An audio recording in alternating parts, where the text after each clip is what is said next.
ассалому алайкум тамошобинони азиз, ток-шоуи печтоби замонро оғоз менамоем. меҳмонони азиз ҳамаи шуморо ба студияи телевизиони Симои Мустақили Якум хушомадед мегӯям. барномаи имрӯзаи мо дар доираи маъракаи иттилоотии 16 рӯзи алайҳи хушунат таҳия мешавад. мо ҷонибдори зиндагонӣ бо муҳаббат ва осоишта ҳастем. мавзӯи имрӯзаи ток-шоуи печтоби замон арӯси оила ва марҳилаи санҷиши ӯ унвон гирифтааст. ҳафтаҳои аввали оиладорӣ барои арӯси нав дар оилаи шавҳар ниҳоят муҳим ва барои баъзеҳо ҳалкунанда ҳам ба ҳисоб рафтанаш мумкин аст. ин дар ҳоле ки гузаштагони мо келинро баъди 7 сол пурс мегуфтанд, чаро дар баъзе оилаҳо ҷои тарбияи суннатӣ яъне мактаби хуштомандро бесабрӣ ва хулосаи бемулоҳизаи аъзоёни калонсоли оила гирифтааст. ё арӯсакони ҷавон гапнодаро шуданд, ибтидои зиндагии оилавиро чӣ хел бунёд кард то ҳам дигарфаҳмиву фазои оромӣ дар хонадон ҳукмрон бошад. инак як навори муқаддимавӣ, марҳамат таваҷҷӯҳи худро ба экран равона кунед. аз рӯзгори як оила сипас суҳбатро оғоз мекунем. барои тарбияи арӯси хубу намунавӣ ва озодаву боҳунар дар оила аввал бояд худи хушдоман намуна бошад. ин ақидаи хушдоманӣ бо таҷриба ва зани ҳалиму хоксор Маҳбуба Аюбови 62 сола мебошад. маҳз ҳамин андеша сармашқи зиндагии арӯсу хуштоман буда бо келинаш наздик 17 сол инҷониб зиндагӣ мекунаду боре ҳам ба ҷанҷоли оилавӣ ва нофаҳмии келину хуштоман роҳ надодааст. хуштоман мегӯяд ки хатогии келинро бо сухани хуб, нармӣ ва бо роҳи мусолиҳа мефаҳмонад. арӯси хона ҳам гуфтаҳои хуштоманро хуб қабул карда барои ислоҳи камбудиаш ҳамеша кӯшиш мекунад то оилаи устувору намунавӣ пойдор бошад. муҳити албатта хонаи инҳо дигар, ани ман дигар буд. вақте ки омадам аз рӯзҳои аввалин ман кӯшиш мекардам ки ҳамаш ба хубӣ шуда гузарад зиндагӣ, то ки писарам барои хуб шуданаш худи мо намуна будем. пеш аз ҳама худи ман бисёр сухан намегуфтам, камбудиҳо намегуфтам, локин нишон медодам ҳамин кора. бисёр гуфтанам не, худам нишон медодам. албатта ин касам ҳаракат мекарданд ки ҳамин корҳои ман накунам. ман озодагӣ дӯст медоштам, хелам доимо ҳама ҷо тоза озода бошад. барвақт хистан ба ман маъқул буд. гу ман хиста хезид, пагоҳ бевақт шуд. ин хел суханҳо ягон бор нагуфтем. худашон медонистанд ки ман барвақт мехезам, аз худшон диди дониста барвақттар мехистанд, кӯшиш мекарданд ки иноям барвақт хезанд. духтархон қабулка гифтагӣ будам, худама келин хева ягон бор ҷанҷол шавҳарам кам хуштоманам кам ягон бор вай набудим. асари одам ёш мегузарад мешаду на ки ҳамаша ва қабул нақс қабулка гифтагӣ вай кадагини гапгузарони хел кадагини ки қаҳрамони гузориши мо Маҳбуба Аюбова соҳиби 3 фарзанд, 2 духтару 1 писар мебошад. соли 2005 писари ягонашро оиладор намуд. нақл мекунад ки аз рӯзи аввали оиладорӣ кӯшиш мекард ки хатогии келинро пинҳон карда рӯйпӯшонаву моҳирона ба ӯ роҳи дурустро талқин кунад то писараш аз муносибати модару арӯс нигарон набошад. барои одат кардани арӯс ба муҳити оилавие ки вай нав ворид шудааст вақт лозим аст, мегӯяд ин зани бо таҷриба. дар ин марҳила бояд арӯсро дастгирӣ кард, ба ӯ фишор оварда хатогиашро дағалонаву ба иззати нафсаш расида фаҳмонидан хоси Маҳбуба Аюбова нест. корҳои хонаам албатта ман ёрдам кунам. мебинду меомӯзад, он чӣ ки мебинад вай меомӯзад.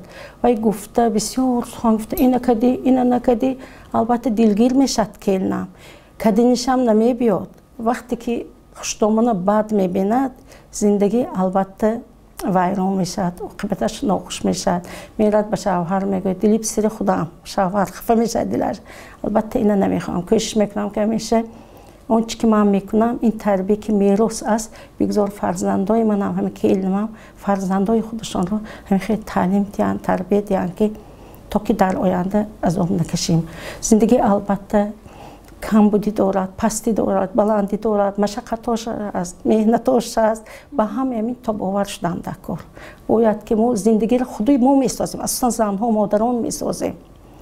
ҳамин мо бояд ҳамеша кӯшиш кунем ки ҳама фақат роҳи нағз, гапи нағз, некӣ пеш бибарем. аввал аз якта гап мондам, хислати хуб جنجال نکردم یک دیگه گپ سازیم گپ بسیار بیانه همه چیز بهانه کرده میشد این آورد این هست این نیست در زندگی کمبودی و بسیار با همین باید تا باور باشیم. خشنامانی اویلا محبوبه ایوبووا تا به سنی نفقه برآمدن در چندی از مؤسسه‌های تا مکتبه شهری خوجند و کودکان تعلیم و تربیه میداد. حالا یک سال می شود که نفقه خور است و در اویلا به تربیت 4 نفر نبیره‌هایش مشغول. عروسی خانه تخمینه ایوبووا باشد با اجازه خودی خشنامان و شوهرش یک سال می شود که در ساحه سودا کار می کند.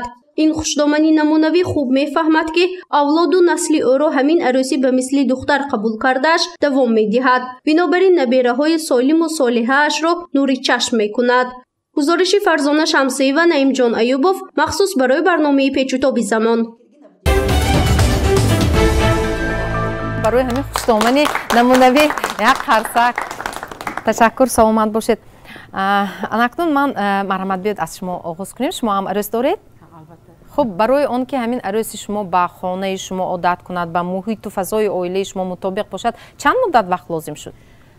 من 2 عروس دارم 3 سال 4 سال وقت در کرده و تو با قول گپا که اول خودم کده یاد داده بعد و یاد گرفتنش در کار میگویند که کلان که عزتش نگاه داشته خطرک به کار یاد و البته خطرک عزت میکنه و خلاص عروسا و انصاف تید و یاد گیرد و یعنی 3-4 سال مهلت لازم شده است برای آن که عروسان شما به همون فضای و هوای عائله شما مطابق شود. یعنی مدت این 4 سال یگان خطاگی ها میگذشت؟ خطاگی ها میگذشت البته کمبودی ها بود؟ خطاگی ها بود کمبودی هاش بود. همین سال خیروق میپختن نمکش یا پست یا یگون وای آورده مادر جان اینه بینی چه وای خیلی یا خانه یا تازه کردنی خانه روی حولو همون با البته اول خودم کده یاد میدادم. من همین سنجش گفته استادیم در عائله پیش از همه همون مرحله سنجش رو کی معین میکند؟ کی باید از همون عروسش امتحان گیرد به فکر شما؟ البته خشنامان شوهر خشنامان لیکن چیگم یعنی 1 سال 2 سال اول به حالش موندن در کار کنی چی تالنت دارد عروس خانه آمدن بعد پدر مادر اساس مادری مهارت و استعداد همون عروس به هم نگاه کردن چی آموزندگی نقش قبول کرده نه آنی که قبول نمیشد این عائله و ترک کردن در کار خوشی همین خاندان یاد دادن در کار این البته وظیفه خشنامان. ما مقصدی خاندار کردن داریم ولی در اینجا باز مرام هست. مرام این واسطه مقصدی ما یعنی اگر مرام ما فرزند قبول کنی باشد یعنی همچون فرزند قبول میکنیم باید رول فرزند را ببینیم. مرام ما برای اصلاح کردن رفتارهای فرزند ما باشد و مانند آن که فرزند کوچه‌گرد شده است و عائله دار شود غنداشته می شود امیخه عقیده ها هست در آن وقت باید رولی تربیتگری فرزند خودمان را انتظار هستیم. در حالی که مرام اگر یاردمچی در کار باشد در او ما سیما یاردمچی را دیدن می خواهیم اهمی انتظار هستیم و هستند که خدمتگار کلین خدمتگار کلین است هیچ وقت دختر نمیشد و خدمتگاری خانمان یک دامن پول چقیم کرده اون و باید خدمت کند. ما از وی یعنی انتظار هستیم همچون خدمتگار. مناسبت ما هم به همین مرام ها وابستگی دارد. مناسبت نغز ما میشد اگر ما همچون فرزند قبول کنیم چون که در نوار دیدیم کلین میگه که من خودم رو همچون کلی حس نکردم همچون فرزند. در دویم حالت میگن ما به شما فرزند ما سپردیم تو که شما تربیه کنید اگر زمینی خود میبودید فرزند ما بهتر میشد پسر ما. در دیگر حالت برای شما این کارایی نمی کنید و در چهارم حالت وظیفه شما خدمت کردن جای شما آشخانه این جای عروس رو معین کرده معین کرده میشه یعنی اصلا تفکری همون چه خیلی قبول میکنن اصلا اون حالتی مثلا پیش از همه خشنامان بسته تا کدام اندازه عروس تستر مطابق میشه کدام رول رو ما میتیم از کلین چرا انتظار هستیم вай ҳамин ролро бояд дар оила иҷро кунад. вақте ки интизориҳои мо намешавад, он вақт бо дигар хел нигоҳ мекунем. ман ҳамин хел ният кара омадагӣ будам, ин ҳамин интизориҳои моро чӣ накард, қонеъ накард. яъне агар интизориҳо қаноатманд нашавад, яъне боиси сарзадани низоъ ҳам шуда норозигӣ. ман намехостам ина келин карам.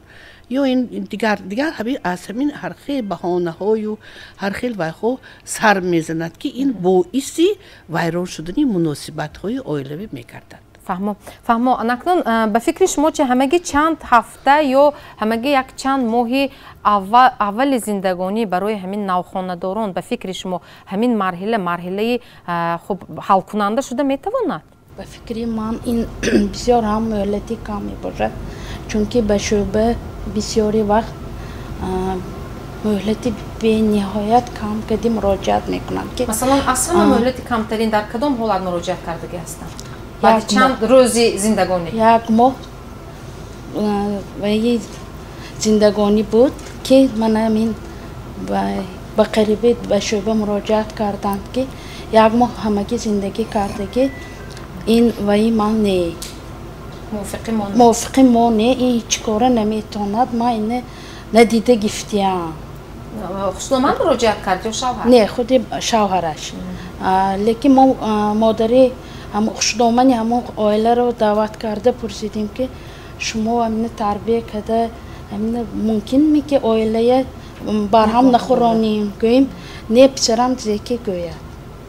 яъне аллакай модару писар гапро як карданд. якта кадаги оила барҳам хӯрд. бениҳоят оилаи ҷавон муддати як моҳ. анакнун нигоҳ кунед тоҷидомулло, ба андешаи шумо дар анамин гуна ҳолатҳо маслан арӯси оила пеш аз ҳама ба кӣ бояд итоат кунад? аз гуфту фармони кӣ пеш аз ҳама набарояд? шавҳар, хушдоманд, хусур ё намедонам хоҳарарӯз, додарарӯз, дигар аъзоёни оила? вай пеш аз ҳама ба кӣ бояд итоат кунад дар оила? дар хуб шариати ислом бобати ин масъала чӣ гуфта шудааст? худованди бахшояндаи меҳрубон, пайғамбари ислом дар сухани муборакашон мегӯянд, ки аз ҳама бузургтарин, ҳақдортарин дар болои занон шавҳаронанд. ҳақдортар болои мардон модарон ҳастанд, болои занон шавҳарон. дар ин ҷо ҳикмате вуҷуд дорад. бале ҷавони нав хонадоршудагӣ, писар, фарзанд, ҳоло дар меъёре ки дар болои шавҳар раҳнамоию раҳбарӣ кардани он каме коста аст. дар ин ҷо дар таълимоти ниёгони мову шумо мегӯянд, ки пайғамбар алайҳиссалом чунин мефармоянд, ки касе ки ҳаққу ҳуқуқи хурдсолони моро нигаҳ намедорад ва ҳурмату эҳтиром, иззату икроми калонсолонро ба ҷо намеорад, аз қавму умматони ман нестанд. ин ҷо фарзанде ки аввалин номи шавҳариро гирифту масъулият ба зиммаи худ бардошт, албатта ҳурмату эҳтироми калонсолон, ҷое ки падар аст, модар аст, ҳама кор, ҳама муносибат, ҳама муомала бо маслиҳату машварату ҳурмату эҳтироми ан ҳамон падару модар шавад, зиндагӣ ҳеҷ гоҳ коста намешавад. лекин ман имрӯз шавҳар шудам, ҳаққу ҳуқуқ дар дасти ман аст, ман ҳар чӣ хоҳам он кунам гуфтан, ҷавонмардон хатои маҳз аст. чунки дар ҳар сурат он ҷое ки падару модар аст, ҳоло барои онҳо сазовор нест ки худсарона тибқи табиати худашон сухане ё коре ё маслиҳате диҳанд. ташаккур, саломат бошед. хуб, чанде қабл тавассути радио як бисёр суруди ҷолиберо, ҷаззоберо шунидам ва ҳеҷ аз сарам набаромад ва вирди забон ҳам кардам. бисёр суруди хуш, бисёр суруде ки воқеан нам тарбия мекунад. яъне тавассути суруд ҳам ба фикрам суруду таронаҳо ҳам тарбия кунанда ҳастанд ва имрӯз ба хотири он ки як андоза ҳамин фазо, ҳамин муҳити барномаи мо як андоза воқеан ҳам дилхушкунанда бошад, воқеан ҳам тарбиявӣ бошад, имрӯз ба барномаи як нафар حافظ جوان با استعداد سراینده بسیار یک خوش‌صدا علوچه فرهنگ جمهوری تاجیکستان غلامجان میردادویف رو دعوت کردیم. بگذار همین سرودشان رو امروز در برنامه ما خوانند و این سرود برای بخصوص نوخانه‌داران، برای آنهایی که واقعا هم سابقه عائله‌داری زیاد هم دارند، برای همه عائله‌ها یک شعار هم باشد، یک دستور هم باشد. بسیار سرودی خوش. مرحمت غلامجان میردادویف، مرحمت به صحنه ما. این برنامه ما تاک شو که است، به سوال و جواب من شما رو گسل کرده نمیتوانم، بعدا به سرود میگذاریم. غلامجان بسیار سرودهای شما در وصف عشق و محبت، مادر، وطن، تاجیکستان عزیز ما است، واقعا هم تربیوی هم هست و همین سروده که نخستین توی آخرین هم تو باش، این به کی بخشیده شده است و به چی مقصد این سرود را سراییدید؟ آیا به همسری خود بخشیدید این سرود را؟ یک بار دیگر اولا سلام علیکم اهل حاضرین. من پیش از همه برای تکلیف به شما میnnتداری خود را اظهار میکنم. بسیار خرسندم که همین سرودی ما به شما پسند آمده است. امیدواریم که با مخلصان نیز پسند می آید. برای آماده کردن سرود صنعتکار باید همیشه در جستجوی شعرهای نغز باشد و چه خیلی شد که همین شعر را انتخاب کردید شما؟ روزی به من استاد گرامی قدر ما شاعر فرزانه یک کتابی خود را، کلیات خود را تحفه نمودند و وقتی که ورق میزدم عیناً همین شعر از کلیات معلمه عزیز به من پسند آمد و اولین سرودی که از ایجادیات معلمه آهنگ بستیم عیناً همین است. در آغاز توی معرکه ها نیز سرایده ایستادیم و باز خرسندم که شعر سرود هم جهتی تربیوی و پندآمیز دارد. الها همه جوانان خوشبخت باشند باشد و همسرتون هم خوشپذیرفتگیستند این سرود را. بسیار خوب. مرحمت، سرود از شما یک شیرینی که رمزی است و رنگش هم رنگ انمی نارنجی گردنبند ما است. خب برای شما تقدیم میگردد تا که واقعا هم زندگی همه ما و شما شیرین باشد.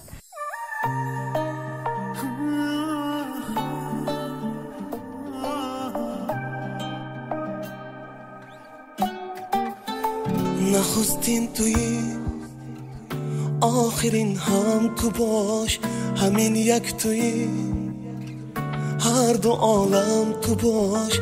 نخستین توی آخرین هم تو باش، همین یک توی هر دو عالم تو باش. دلم ریخت بر خاک از آسمان، دلم ریخت بر خاک از آسمان. فرود آمسه های مریم تو باش، فرود آمسه های مریم تو باش.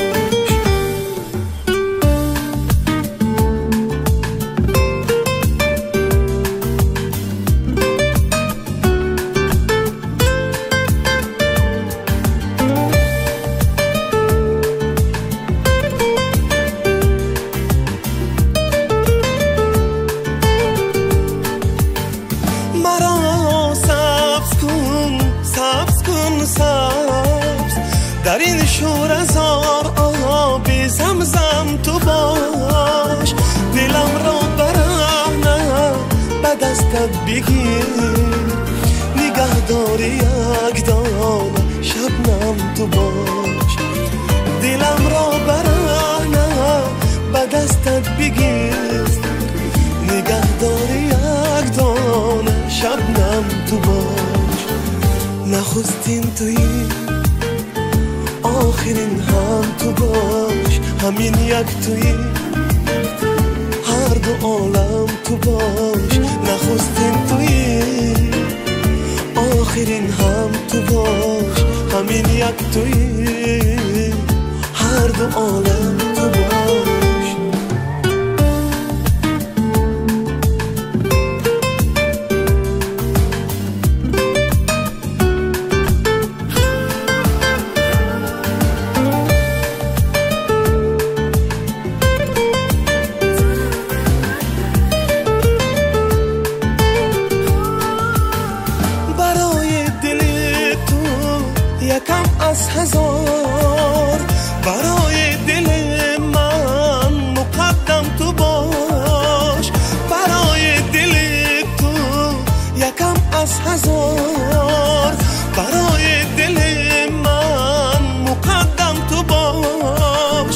یگانه ترین برای دلم همدم تو باش یگانه ترین برای دلم همدم تو باش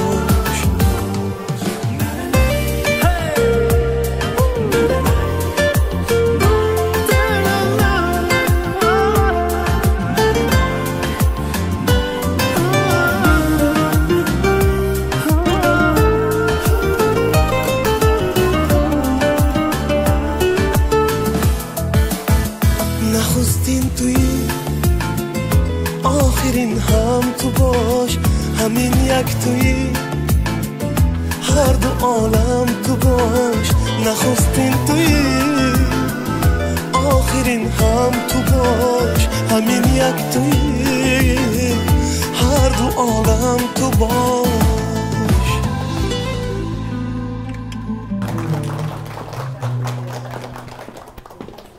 تشکر زیاد غلام جان خوش آمدید. تشکر که تکلیف ما رو رد نکردید، امروز در برنامه ما اشتراک کردید. بار دیگر خوش آمدید. تشکر. خوش آمدید. تماشابینان عزیز این نوته فرح بخش رو البته دیگر کردن نمیخواهم. الحال لحظه رکلام فرو رسیده است. با دیگر شبکه پیوست نشوید. با ما بمانید. عروسی اویلا و مرحله سنجش او چنین است موضوع امروزی توک شوی پیچتاب زمان و ما برنامه رو در استودیوی تلویزیونی سیمای مستقل یکم استودیوی پیچتاب زمان ادامه میدهیم. البته پس از شنیدن این یک سرودی خیلی حلاوت بخش نمیخواستم که اون فضا کمتر دیگر خیلتر گردد، لیکن این برنامه است و بسیار میخواستم که معلم مرحمت صحبت با شما ادامه یابد. البته ما میدونیم که هر دو طرف هم قبل از مثلا برپا گردیدن توی انتظاری های خیلی زیاد دارند از هم دیگر، بخصوص هم عروس هم داماد هم پدر و مادر یک دیگر آنها هر دو طرف. اگر همین انتظاری ها عملی نگردد چی پس اویلا ویران شدنش لازم؟ پیش از اون که ما عروس به خانه میاریم یک ما انتخاب بکار کنیم که ما کی رو عروس کرده آمده استادیم. اگر ما در همین سمت انتخاب اگر انتخاب ما درست برامونیم باقی مانده هاش هم فکر میکنم که نقص میشود. و همچنین پیش از اون که عروس رو ما به خاندان ما بیاریم البته اگر در یک عائله 7 نفر باشند یعنی هم خسور، خشدامند، شوهر، قینی، قینسینی همه همین ها از عروسی که به همین خاندان عروس شده میبینن به های انتظارشون های آنها فکر میکنن که عروسی می آمدگی چقم باشد، آزاده باشد، پزنده باشد، بر وقت خیزد. لیکن خودی همین عروس هم به های انتظاری خودش است که شوهرم چخیل گویم کردان باشد، معلوماتش معرفتش بلند باشد. یعنی وقتی که از روزهای اول همین بهای انتظاری اعضایان عائله از همین عروسی که کلین کرده میبینیم با هم با حقیقت راست نمیآید علاقه در آنها حسی نارضایتی پیدا میشود. مثلا خشدامند گمان میکند که من خسته شده آمده است، خوراک تیار است. وقتی که به خانه اومد و خوراک تیار نیست علاقه در حسی نارضایتی پیدا میشه. همین حسی نارضایتی نامعلوم باشد سه شکل کدی ما نشان میدیم. یکم سیما چهره ما کدی، چشم ما کدی، قواق می اندازیم. دویم سخن ما کدی آواز ما بلندتر میکنیم. سوم حرکت ما که نشان میدیم. اینا ببینید این گرچنده نامعلوم است. من یک تمی خوراک تیار نبودگیش خوب میشد که انمی حسی نارضایتی ما برطرف کنیم سری وقت. امین فهمیده که برای چی می خوراک تیار نشد و میگه که ممکن یکون کار برآمد یا فرزندش که آواره شد و دیگرو چه. اگر هم نگاه کنیم اگر همین اپیزود به وقتی که عروس به خاندان ما کلین کرده میبینیم این مثال اون است که گل ما در یک جا من می سبزه در خانه ما خوشرو سبزیده ایستاده است و ما گرفتیم و به دیگر تو بخچه شیناندیم. من خودتون تصور کنید که یک بار هم گلی خوشرو سبز است که تو بخچه گرفتی یک بار خوشرو می سبزد می نه البته یک بار خوشرو نمی سبزد. برای وقت در کار مهر در کن، محبت در کار، افتاد در کار است. در همین جا رولی خشدامند بینهایت کلان است و اصلا مهمش تحمل پذیری اعضایان عائله که از همین عروس اینقدر ما سخت طلب نکنیم و همچنین امکانیت تیم که همین عروس همینجا به خودش آزاد حس کند و همچون انسان است. من گمان میکنم که یگان کس ایدئال نیست. هم البته کمبودی دارن ولی همین این کمبودی ها حل شونده است و از عروس که میبینن یک بار این کند و یک کند گفتم و گفتن نمیتونی. برای این خشدامند باید ریجه خانه خودش тарзи хӯрокпазӣ тарзи хӯрокхӯрӣ ҳама ино агар сухани нақс кардӣ ҳамчун духтар қабул карда фаҳмонд диҳад ман гумон мекунам ки оянда ҳаёти онҳо нақс мешавад.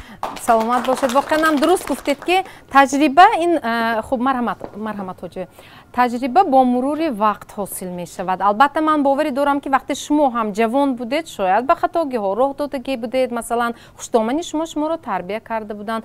анакдон имрӯз бино ба мана инҷо маро шояд тасдиқ ҳам мекунед, таҷрибаҳо нишон дода истоданд ки ҳа воқеан ҳам хушдоманҳо ҷавон ҳастанд.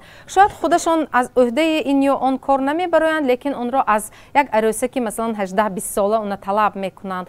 масалан онҳо худашон намунда шудан намехоҳанд, лекин аз як арӯси масалан шояд амин 1 сола таҷрибаи арӯси 10 соларо талаб мекунанд. хуб марҳамат, вобаста ба ҳамин андешаи шумо чӣ гуна аст? чаро ҳамин тавр аст? маро асосан қайнобувам тарбия додам. ман 18 сола омадам келин шуда ҳеҷ кора наметонам. мисол акун эрка якум фарзанд барои ҳамун ҳамаи пастӣ баландиҳо хушдомани ман ба кор нишон додам.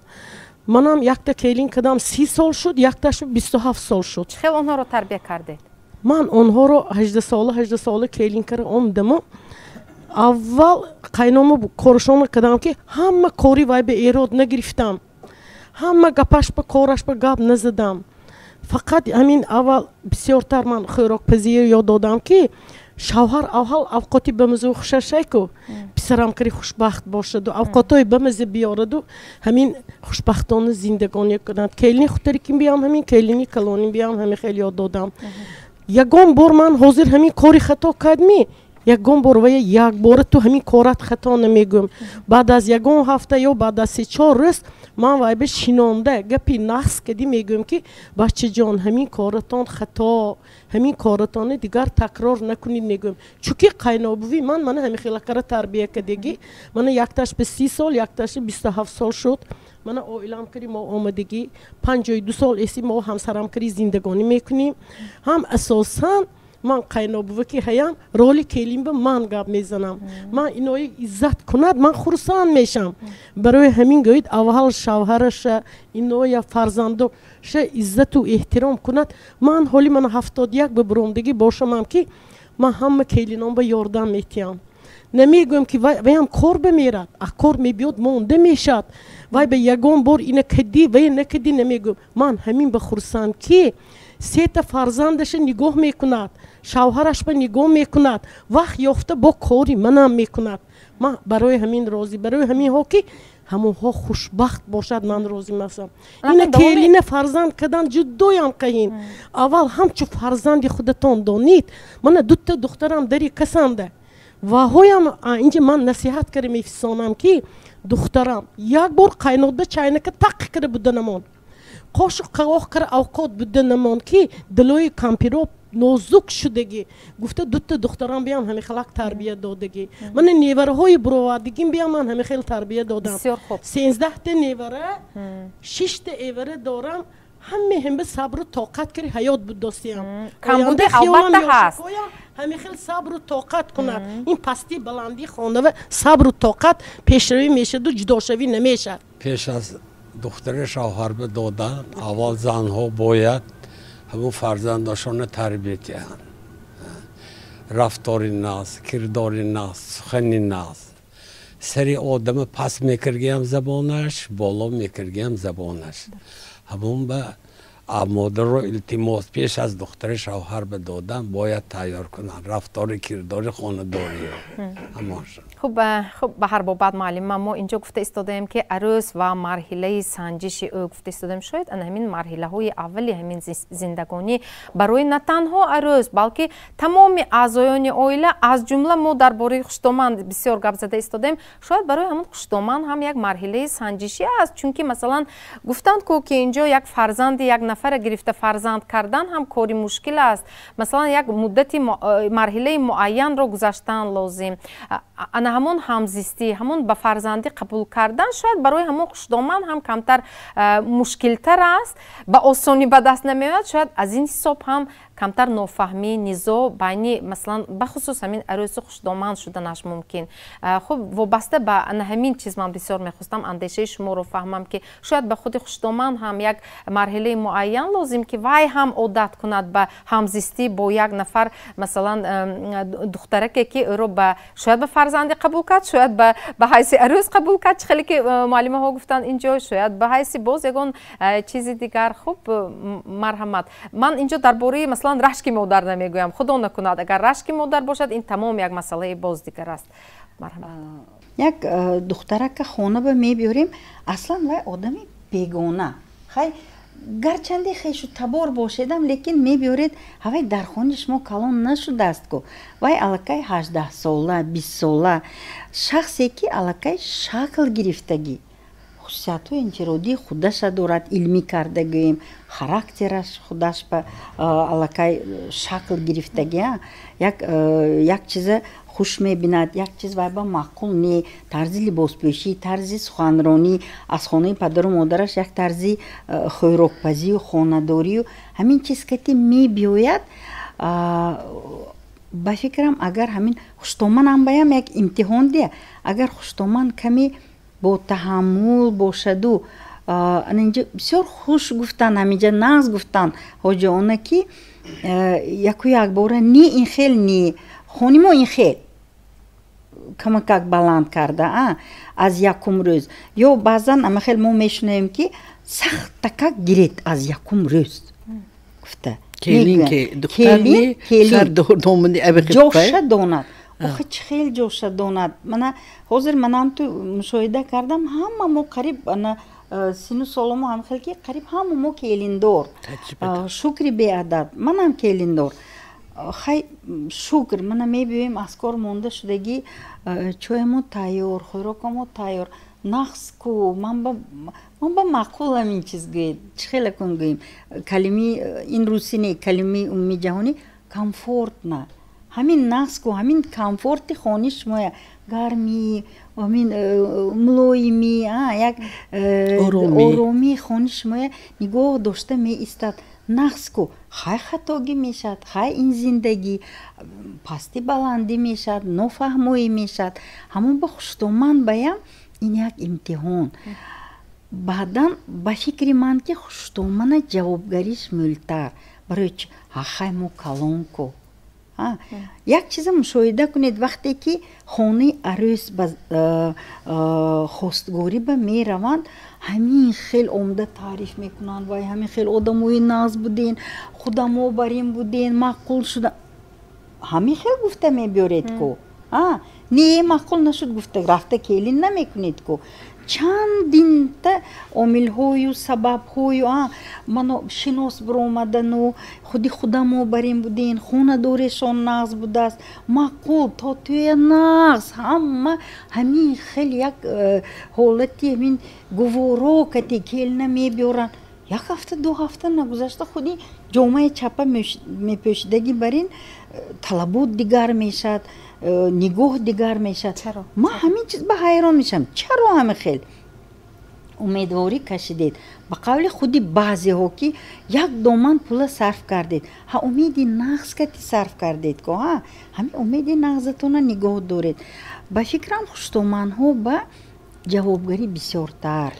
модоме ки мо хуштомандҳо барои чи сарпӯш мегӯянд ку, модоме ки мо хуштомандҳо ҳамин фазои хонадона нигоҳ медорем, модоме ки мо месозем ҳамон фазоя, дасти мо ба дасте. бигузор ки ҳафтаи аввал, моҳи аввал, соли аввал оҳиста оҳиста ҳамон келинчакам мутобиқ мешавад, сухани нағз кати, нарм кати, мор аз хонаш мебарояду сухани нағз кати, барои чи мо келина як интиром накунем, барои чи? аз қадимул айём ҳам мегуфтанд ки вай лой аст, мегӯянд зувола мегӯянд, ҳамин чи хеле ки рост кунем мегӯянд, ҳамин хел кулчаи хушрӯй мебарояд. баъзан ман аз як хуштомани бисёр ҳамин хел як бо таҳаммул шунидам ки дар кор шавад, баъзан унту чимдиам кара мемонед, чимдӣ бо ҳамахел мулоим кара нишон доданде ки ин ҳаёт фаҳмонда. мана бачаҷон салака хато шуд дия ба маслиҳат اینجا قهرمانی نوار ما албатта ба маслиҳат ки бехато намешад вақте ки мо мегӯем ки мана зиндагӣ ман хел кардан дар кор бояд ин хел шавад ман равоншинос фикр мекунед ки хони ман ба хатогӣ несми хони ман ба пастию баландӣ несми муаммо несми пур шукри беадад лекин аз ҳамин чиз баромадан ба фикрам хуштоманоба ҷавобгарию масъулияту ҳамин роҳу равишнишонтии бисёртар вобастагӣ дорад ман ҷонимдорӣ кардани ҳастам сухани муаллимаро як зан бисёр фарзандашонро дӯст медоштанд писарашонро ва мушоҳидаи онро будем ки чӣ хел келинро қабул мекунанд келинро нағз қабул карданд вақте ки пурсон шудем мо гуфтем мо дар шубҳа будем чунки инҷо як калимаи рашки бодарона як калима гуфтед он кас гуфтанд ки фарзандатро дӯст дорӣ бахташро эҳтиёт кун ҳамин барои мо шиор шуд бисёр хуб аҷоиб муаллим хуб марҳамат инҷо ҳоҷидомулло гуфтанд ки зан бояд ба шавҳараш итоат кунад ва аз болои шавҳар модар ҳақ дорад яъне барои ҳукмронӣ кардан шояд барои фармонфармоӣ намудан ҳақ дорад анакнун агар масалан ҳамин наварӯсон танҳо ба шавҳар итоат кунанд дигар аъзоёни оила инро чӣ хел қабул карданашон мумкин ба андешаи шумо масъалаи имрӯзе ки санҷиш эълон кардитон ҳақиқатан аҳамияти калони тарбиявӣ дорад насиб кардааст ки кафедраи мо этнографияи халқи тоҷик ҳамин оиладорӣ маросимҳое меомӯзад ман шахсан қариб 50 сол дар ҳамин маҳаллаҳои чойчироғу разоқ ҳамин масъала машғул ҳастам шумо як чиз беэътибор диҳед ман ҳамин фикритон тарафдорӣ мекунам ҳамин хуштомон падари модари домод кати келини нав шартан салом алейк мекунад шартан кор мекунад лекин вай зиндагӣ шӯяш кати фарзанд кати ҳамин омадаги рӯзхоба ҳамин домод гуфтанаш дар кор ки шумо аз дигар ҷазира омадед келин пошо ман ҳамин қоидаҳо дар ҳамин ҳолат соне вай чӣ нихоли нав ҳаст гӯш карда истода масъала иҷро мекунад ҳатман ҳамин домод сахну бузург мегузарад ки модар гӯш мекунад падари домод чи ин касам сарвари оила маълума тоғрӣ бутан як оила як давлатчаи дуруни дохил ҳама ҳамин касба нигоҳ карда кор мекунад барои ҳамин ҳар се нафар ҳамин як одами наве келини арӯси навро ҳамин як дӯстона меҳрибонона як ҳурмати эҳтиромона ташкил кунад агар оила ҳеҷ гоҳ вайрон намешад ташаккур саломат бошед мактаби хушдоман буд ҳамин мактаби хушдоман имрӯз ҳаст ё нест эҳсос мекунед таваҷҷӯҳ ба илм модарҳо доштанашон дақор бештару бештар ҳозира замон баъзе модарҳо қайноҳо аз дига тараф истода телефон кари духтар ба кор мекунад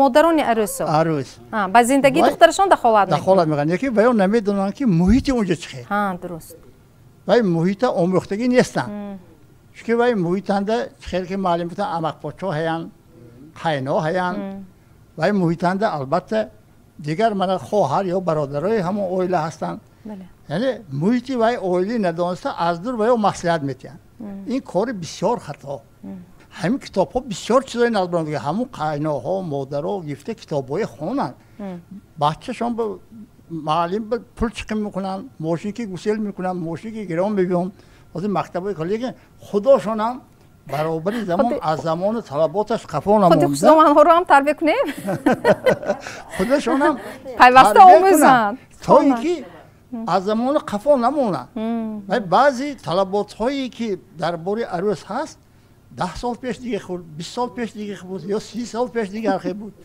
ҳозир талаботҳо дигар шудааст талаботҳо замон ба мутобиқ барои ин хондан дар кор омӯхтан дар кор таҳлил кардан дар кор масалан хо соҳаи таомпазӣ чӣ хеле ки гуфтанд беҳтарин ҳоли русҳоям мегӯяд мана дигар халқам мегӯяд серси мужчини найти назир через желудка мегӯяд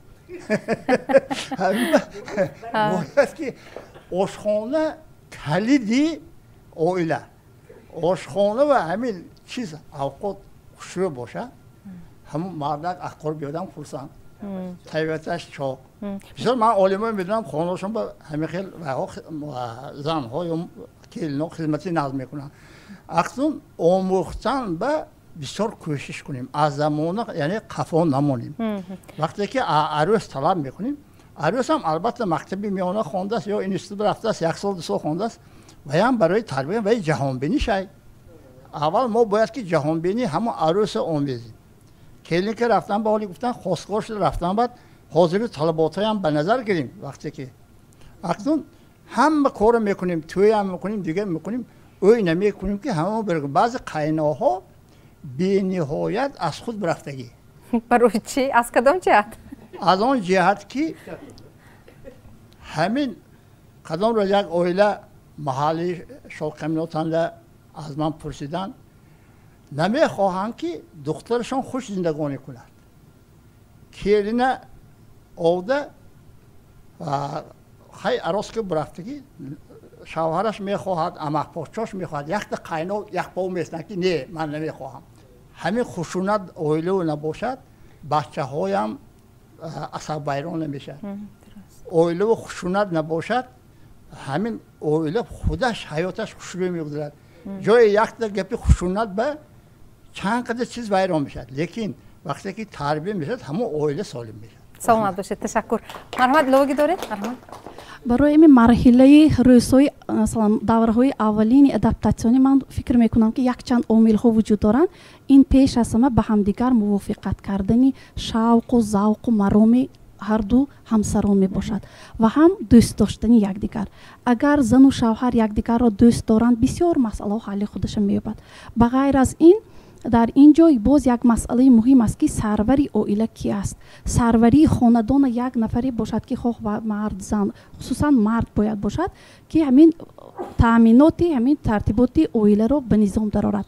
ва ҳамчунин боз як омили муҳим ин мустаҳкамӣ яъне муттаҳидии аъзоёни оила мебошад ки агар аъзоёни оила ба ҳамдигар муттаҳид бошанд, ба якдигар бо меҳру муҳаббат нигоҳ кунанд, ҳамдигар фаҳмӣ кунанд, он вақт ин оила давраҳои санҷишӣ нағз паси сар мешаванд.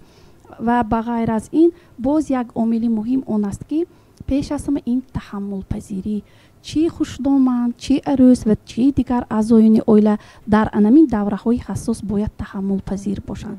ва ҳам аз ҳама муҳимаш он аст ки ба аъзоёни оила хусусан ба кӯдакон низ бахшида тавонистан, ки аз хурдии мо бояд ба онҳо бахшида тавонистана омӯзонда бошем. чанде пеш бо як зани ҳамсӯҳбат шудем. вақте ки мо ҳамин сӯҳбат мекардем, гуфтанд ки дар оилаи мо ҳамин тур аст ки рӯзҳои панҷшанбе мо рӯзи бахшиш эълон кардаем ва ҳар ҳафта рӯзи панҷшанбе мо якдигарро мебахшем ва рӯзи одинаро бо хушнудӣ қабул мекунем. ва ин ҳам яке аз рамзҳои он ки давраҳои санҷишӣ хуб гузарад. бисёр хуб, ташаккур. саломат бошед. тамошобинони азиз, ба дигар шабака пайваст нашавед, бо мо бимонед. бахши реклама. шумо токшоуи печтоби замонро тамошо карда истодаед. шумо омода ҳастед ки як нафар масалан духтаракро ба фарзандӣ қабул кунед? худо хоҳад, манам мисли хушдоманам ҳамчун духтар келинамро қабул мекунам. вақте ки ман ба имин даргоҳ келин шуда омадам, хушдоманам маро келин нагуфтанд, номамро гирифтанд, боз ту гуфтанд.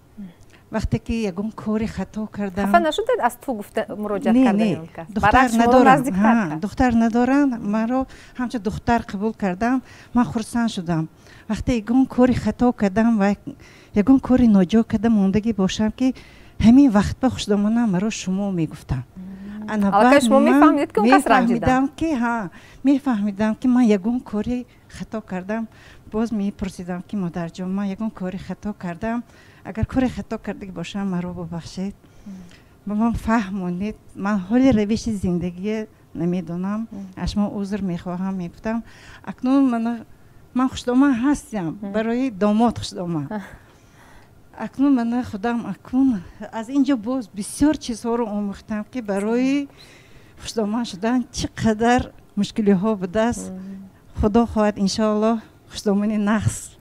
худо хоҳад. саломат бошед. ташаккур. анакун як саволи умумӣ, кадом вақт арӯси нав ба муҳити нав, яъне оилаи шавҳар одат карда ин фазоро аз худ карданаш мумкин аст? анакун пешниҳодҳои худро гӯед. марҳамат, ки хоҳишманд. хуб, ки марҳамат. اوه چه خیلی نغز جوانانی ما هم فعال با دقت تا این دم شما گوش کردید اکنون مرحمت فکر خود رو بگید همه پدران هستن مادران هستن نقل کردن چگونه باید خوشتومان چگونه نقش رو بازی کند کلین چگونه نقش رو بازی کند لیکن من یک چیز رو گفتم میخواهم که اینجا ما نمیتوانیم که دویم گوییم که خوشتومان باید این رو داند خوشتومان این کند و کند این نه عروسان امروزه من بخشش میپرسم اگر که عزت نفس یک نفر برستمونم لیکن عروسان امروزه میخواهند که آزاد باشند بسیارتر میخواهند که آزاد باشند چون که آنها در عائله آزاد بودند چون که در عائله مثال پدرانشون مادرانشون چی کاری که میکردن آنها رو جنگ نمیکردن یا اینکه نمیگفتن که این کار نادرست است اینه بسیارتر عائله همین خیلی تربیت کرده است و وقتی که به شوهر میبرند به خانه من شوهرشون میروند الکی میخواهند که آنها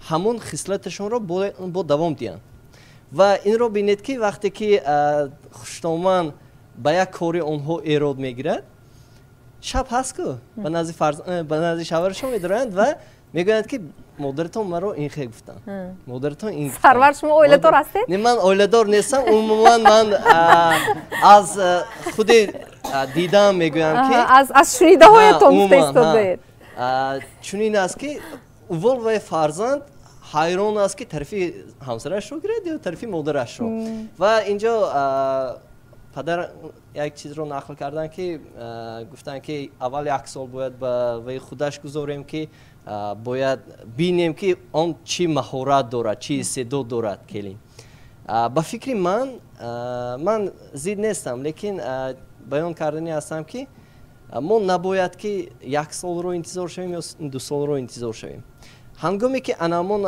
عروس یک کاری خطا رو اجرا میکند و اگر ما در بالایش با نگوییم که این کار نادرست است نکن و الکی خود باور میکند که در حقیقت این کار من درست بوده است و هیچ چیز نگفتم و باز این کارش رو اجرا میکند و الکی عادت میشه ترک عادت امر محال است ولی من در خانه ما 4 فرزند هستیم 2 برادرم الکی اولادار هستن ما خواهر نداریم به این خاطر مادرم 2 عروس رو همچون دختر خودشان قبول کردن و من دائم میگم که مادرم همین اکاهم وقتی که شینونده صحبت میکنم میگفتن که در نزد من هیچگاه زنت رو همسرت رو سرزنش نکن با خانه درار چیه که میخوای بگو لیکن در نزد من هیچ وقت همسرت سرزنش نکن و همچنین درباره گفتیم همین خوشتومان ها من اینجا همه رو گوش کردم و خلاصه برداشتم یک حادثه شده بود که وقتی که یک مادر به کلین کنی میروند به خانه یک دختر گویم زوجگی میروند در اونجا دختر رو میشنونن فرزندشون رو میشنونن عائله دختر رو میشنونن و در همونجا میگویند که من در خانه کلان خانه من هستم کی میگوید انامون خوشتومان گویا که خوشتومان شونده میگویند که در عائله بزرگ خاندان من هستم سرور خاندان من هستم پدر به اینجا دخل ندارند و هر چیزی که من میگویم همون میشود شما حق ندارید که به اجازت من یگان کار کنید و البته این یک زوراوری نسبت انامون دختر میشود که میبخشید مادران پدران دختر با شما زندگی نمیکند او با شوهر زندگی میکند آینده گویم عائله خوشبخت ساختن در دست خود همون زن است و شوهرش است در دست شما نیست شما هر باری که وی طعنه میکنید مثال هر باری که همون دختر رو طعنه میکنید یک بار دلش نمیرنجد 2 بار دلش نمیرنجد الکی 3 بار شما رو عزت و احترام نمیکند من خواهش میکنم که الهیم در تاجیکستان یگان تا جداشوی نشود برای جداشوی نشدن اول پسرتان رو میگیرید همون دختری که شما کلیم میکنید اول وای به نشان میتید وای معقول دارم میکند همون وقت هم ده شما اویلتون به کلین کره میبیدو و یا فقط پسرتون نبودگین ده روحی نغز به می اندازید و روحی رشتو می اندید اگر پسرتون مجبور کره کلین کنید این اساسا جداشوی آمین میشد تو پسر من دوت پسرم بیام خداش من معقول کننده کلین کرم دوت نیورم بیام خداش من معقول کننده کلین کرم برای همین دلخواستی فرزنداتون همین به مطابق کده اویله دار کنتون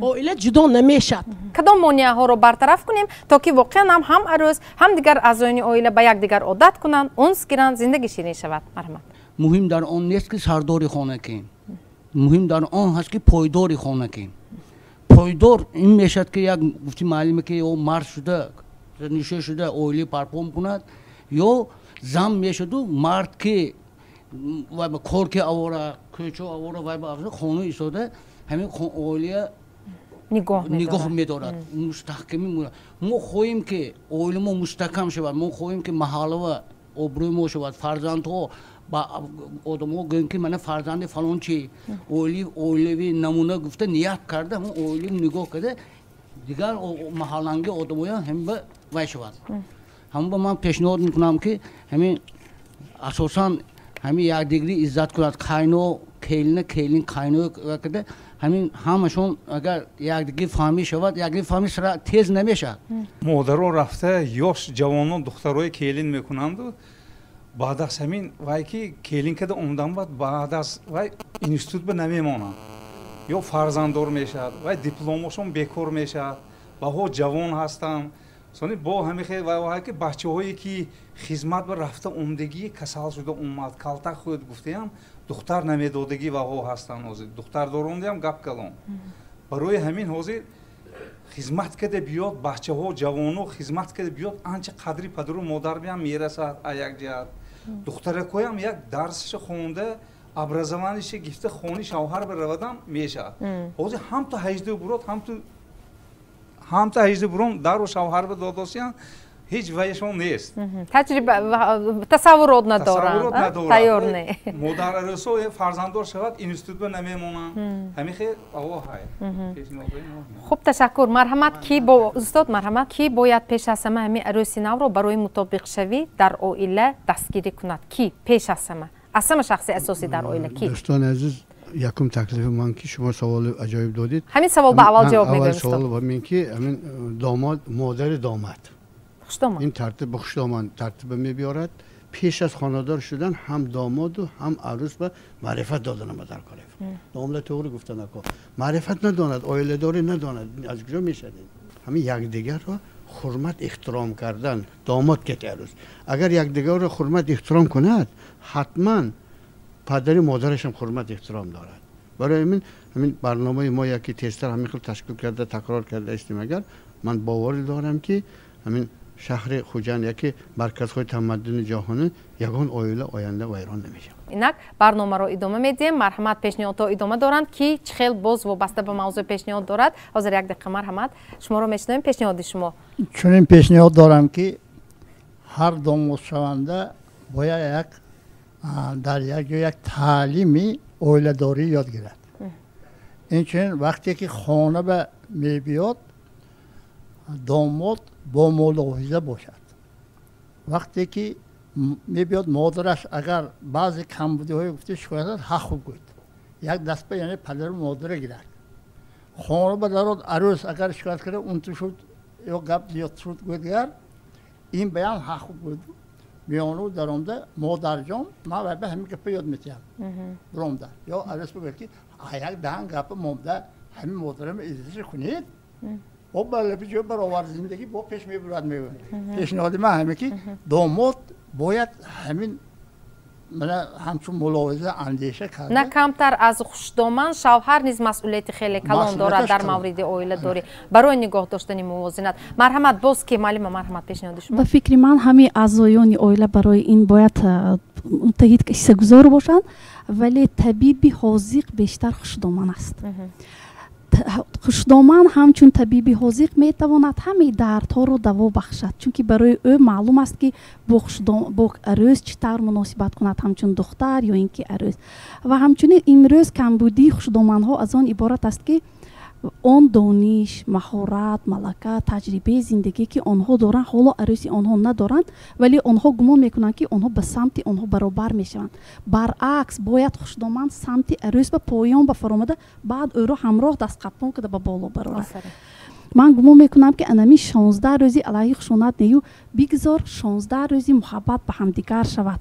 Агар имрӯз мо ба якдигар ба шавҳар ба аъзоёни оила бо муҳаббат назар кунем бо ҳамдигар фаҳмӣ агар рӯз бинем аллакай ин тамоман дигар мешавад. муҳите месохтек асосан хушдома туғри гап унҷаха келин арӯз намехоҳад ки ҷудо шавад. لیکن درباره سردار اویلا درباره سردار خانواده گپ نزاسیا مرد خودی چی تانو بوده که باید شما گپ زنی؟ هم میگفته که اگه سردار مرد سردار سیگم پدر اویلا و نمیخواد که سیگم اما اگر سردار اویلا باشد گپش گپ باشد من فکر میکنم که کم میشه جدا شوه چون که وای خودمان هر خیلی گازه شواش وکنش ممکن درست که نگنده که لیکن ما رئیس مالی رازق پیش ما بسیار مسئله میشد ما اول جیغ میزنیم پدر عروس گپ میزنیم و پدر عروس جدا شدن روزی نه باکر معقولش نمیبرود یک ساعت میگذرد خودمان که دو کس میبینم گپ دیگه میشد اما اویلا واقعا بسیار مشکل میشد برقرار کردن اما اگر گپی مادر سردار اویلا گپش گپ باشد و هم سردار اویلا گپش به گوش کنن لگه همین کمتر میشد جدا شد چون که شهر خودجامع جدا شد بسیار سی ما جدا شدن اجتماع جدا شدن بعضیا 10 سال هم جدا شدن اما با گپی مردک نمیگذارد پدرش نمیگذارد گپی زن میگذارد همین جدا شده دوست یعنی مردها سرورون اویلا موقع خود را مستحکم تر گیرند در اویلا دیدم که مثلا دو زن مراسا ندارد حتما باید همون سرور اویلا دخالت کند و راه مراسا رو پیشنهاد کند خوب میشه گپی استاد یک ایلاوه کنم استاد محترم خیلی خوب گفتید اینجا من سرور اویلا گفتم مردها سرور اویلا هستند باور کنید که مقام سروری اویله رو در اویله زن میسازد درست باور کنید اون احترامی که نسبت پدر گذاشته میشود از خردسالی از کودکی زن به فرزندانش تلقین میکند همین انا داداش اوندا همین بس من همین وای دادر میبیاد وای چای گرم همین من بعد مرد سروری خاندان میشد همین چیزم زنها میسازند باور کنید برای اینکه باز هم سازنده درست است که گپی مرد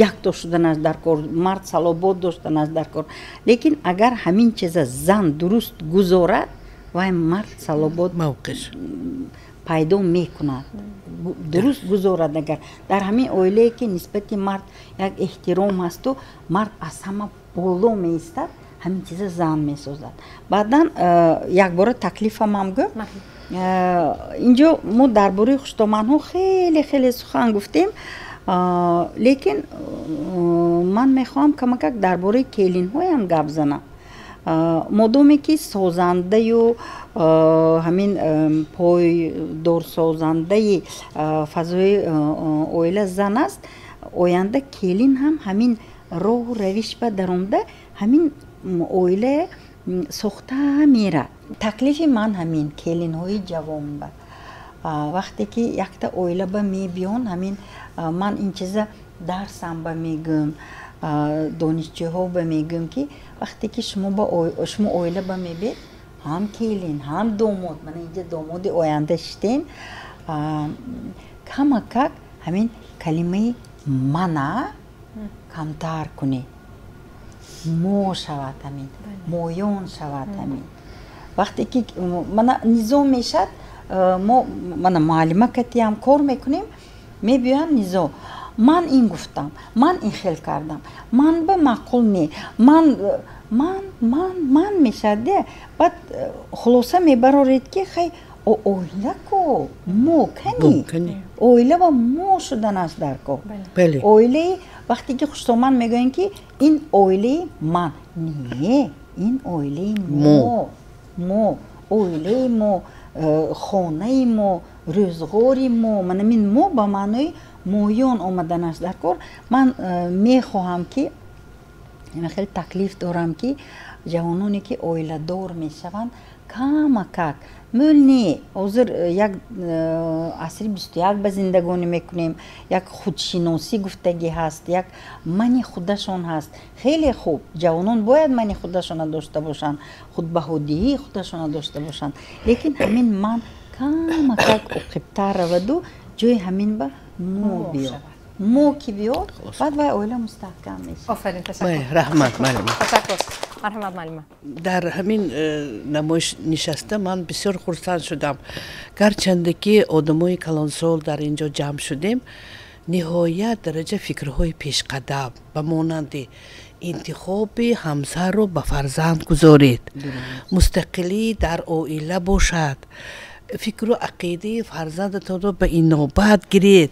яъне дар ин ҷо акнун равшанфикрӣ мо дида истодем ки ҳақиқатан боз як чизе қайд мекунам, дар таҷриба мебинем ки ҳамин дараҷаи маълумотнокии фарзандоям ба инобат гирем, зеро ки агар онҳо гуногун бошанам якдигар фаҳмӣ намешавад. бигузор дар ҳамин оилаҳои мо фазои солим, хушу хурсандӣ, хандаи кӯдак, хурсандии зару шавҳар ба якдигар меҳрубонӣ бошад ки ҳамаи мо бо ҳамин фазо хушбахт ҳастем. ташаккури зиёд. ташаккур, саломат бошед. бо як наворо дидам ки як духтар ба савол доданд ки шумо пулро интихоб мекунед ё ин ки ишқро? духтар мегӯяд ки албатта ки пулро. пул бошад ишқ ҳам мешавад. пул бошад ишқ ҳам мешавад. мана тасаввур кунед, мегӯяд агар ки шумо пулдор набошед ҳеҷ кас ба шумо нигоҳ намекунад. ин аслан тафаккури ғалат аст, тарзи фикронӣ ғалат аст. аз ҳамин сабаб ман аз падарон модарони азиз хоҳиш мекунам ки илтимос ба дили фарзандонатон нигоҳ кунед ки оё онҳо мисол як бор пурсед дилашон оё ту дӯстдошта дорӣ ё ин ки не. агар ки дӯстдошта бош ҳатман ки гиранд ки мисол агар ки якдигашонро дӯст доранд ҳатман хушбахтӣ дар ҳамон ҷо зоҳир мешавад. ҳарчанд шумо зулм кунед ҳам, лекин ба хотири ҳамон шавҳари дӯстдошта ё ин ки ба хотири ҳамон зани дӯстдошта сабр мекунад. ташаккур, саломат бошед. таҷрибаҳои маркази зану гулрухсор нишон медиҳад ки аксарияти занҳое ки ҷабридии хушунатии хонаводагӣ ҳастанд, онҳо аз ҷиҳати иқтисодӣ ба шавҳарони худ побанд ҳастанд. имрӯзҳо мо мушоҳида мекунем ки бисёр арӯсоне ки вақте ки хостгорӣ мекунанд вай донишҷӯ аст, мо мехононем мегӯем, вале ба хонашон келин карда мебиёнд намехонанд. ман аз фурсат истифода бурда хоҳиш мекардам ки бигзор духтаронро хононанд, соҳиби илму касб кунанд, чунки имрӯз пеш мегуфтанд як мард ба 40 ҳунар кам аст. имрӯз ман гумон мекунам ки барои як зан ҳам 40 ҳунар кам аст ва ҳар ду метавонанд ҳаёти худро созанда бошанд, ҳам зан ҳам мард, онҳо ҳамсар ҳастанд. саломат бошед. ташаккур. хуб, марҳамат. акнун инҷо бештар сухан дар бораи ду нафар, ду зан хушдоман ва арӯс рафт. агар ки муносибатсозӣ, фазосозӣ дар оила дар бардошти асосан ҳамин ду нафар зан бошад, пас чӣ хел ҳамон фазоро созем ки воқеан ҳам ҳамон арӯси намунавӣ бошад, арзанда бошад ва хушдоман ҳам ҳамон бонуи хонадон воқеан ҳам хушдомани намунавӣ ҳам гардад. пайғамбар як сухани муқаддастарин мегӯянд ки ҳар як амал, ҳар як кор бо ният вобаста аст. нияти шумо дар даргоҳи шумо шодию сурур, ҳаёту зиндагии обод, бахту тахти фарзанд бошад, барои ҳамона чӣ гунагӣ ба ҳамин дараҷа овардан одами оддӣ ҳам медонад. хушмуомала, хушрафтор, хушгуфтор, меҳрубон, навозишкор бошад, агар ҳамон ният мувофиқ мешавад. лекин ният агар ман хонам ба хидматгор мебиёрам гӯяд, агар аллакай ният вайрон аст, боқимонда ҳоҷати ҷустуҷӯю кофтукову айбҷӯӣ нест. калимаи хидматгор ин бисёр калимаи паст. хидматгор оне ки хонаву дару ҷою ҷалолу хурду хӯроку пӯшок ба муҳтоҷ одам, вай биромда меҳнат мекунад, ё хӯрокаша ё пӯшокаша ё сарпаноша муҳайё мекунад. ман хоҳиш мекунам ки ҳар як падару модар агар чунин ниятҳои нек дошта бошад, дар марҳилаи аввалие ки арӯс ба хонадон меояд, андозаи як сол хонадорӣ кунад, худо неъмати бебаҳо фарзанд ато кунад, 2 سال شیرخوارگی کلین نگاه بینی فرزند کتی آواره شود اقلا 3 سال مربیه باشد. پدر و مادر یعنی خوشدامن و پدر عروس مربیه شوند برای کلین. مربیه به معنی که حیات و زندگی به زینها با آماده تعلیم سازن که این مادر و کودکی که به دنیا خداوند داد همون آیندهش دوام دادن به مهارت پیدا کنند. بعد از آن معلمه شوند، در حیات و زندگیشان راهنمایی کنند به کدام ساحه، به کدام راه، به کدام سمت حیات و زندگی، رزق و روزی، کسب و کار، آمادگی، مهر و محبت و صمیمیت معلمگی کنند و در زندگیشان هیچگاه عیبجویی، کنجکاوی نسبت کلین نباید باشد. اگر کسی که عیبجویی کند و کنجکاوی کند 1000 تیلاگین باشدم خطاگی پیدا می شود، کمبودی پیدا می شود، مقصد سبب جنجال و سبب ناخوشی.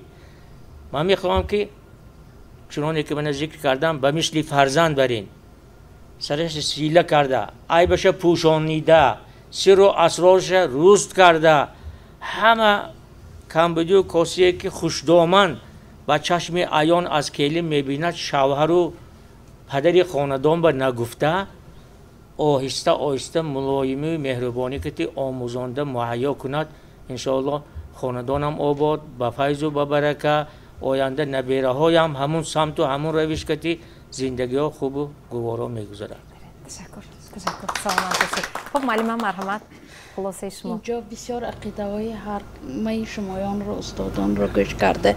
از فعالیت کاری خود من به خلاصه اومدم که ما بسیارتر با دخترکان عروسان باید کار کنیم. جوانان امروزه ما بسیار به فکر من آزادی رو بسیار داده موندیم. برای همین به شعبه مراجعت میشد. جوانان میبیان پیشتر محاوه کن با همو میفتن که چی آدم به نگاه که گاب نزنتان کلون به از رنگ جوانو این خیلی هم جوان پسرو هم جوان دخترو حتی شونم نه پدر و مادر ایزاد میکنن نه یک کلون ساله همین جنجال همون کابینت به یگان خیل وای سر میزنه همون جوه تو این تو وای تو این تو وای اینش مادر اینش میگه اینش مادر اینش میگه. به فکر من بسیارتر همین جوانای تربیت کنیم و پیشنهاد من همین مادرها بسیارتر به دختران خود پیش از همین شوهر بپروردن.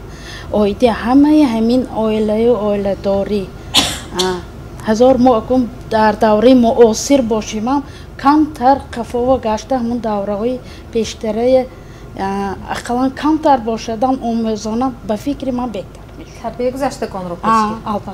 در حقیقت طوری از ابتدای برنامه گفته ایستاده‌ایم اویله این جمعیت است که وظیفه، معیار، قاعده و طلبات‌های خود را دارد و این قانون برای هر یک اویله مطابق با شرایط و امکانیتش پیش بینی شده است. کسی که نظامنامه اویله‌اش را با صبر و تحمل قبول کرد البته آغاز سنجش زندگیش را سبکتر می‌گذراند، اما نفری که به سمت مقابل جریان حرکت می‌کند اگر نیکش باشد خوش به حالش وگرنه با امتحان‌های دیگری جدی‌ترین حیات روبرو شدنش ممکن است. باقی اویله خود را سازید، احتیاط کنید، احترام کنید. مهمانان عزیز برای اشتراکتان در این برنامه سپاس. تا برنامه دیگر در پناه خدا باشید.